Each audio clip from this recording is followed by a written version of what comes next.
مولانا خان زیب کو جو ٹارگٹ کیا گیا، میرے خیال میں یہ نہ صرف باجوڑ کے لیے بلکہ پورے پختونخوا کے لیے ایک بہت بڑی جو ہے یہ بڑا نقصان ہے، اور یہ نقصان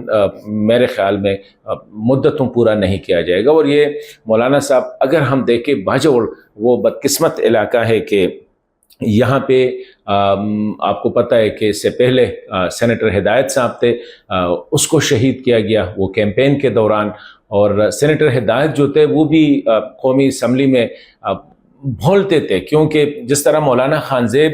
ریاست کی پالیسی کے بڑے ناقد تھے، اور وقتاً فوقتاً سینیٹر ہدایت صاحب جو ہے شہید، وہ بھی ریاستی پالیسی کو بڑی تنقید کا نشانہ بناتے تھے، کیونکہ وہ سمجھ رہے تھے کہ ہمیں پتہ نہیں ہوتا ہے پالیسی کیا ہے ریاست کی، کیا ریاست امن چاہتی ہے، کیا ریاست ان علاقوں میں امن لانا چاہتی ہے۔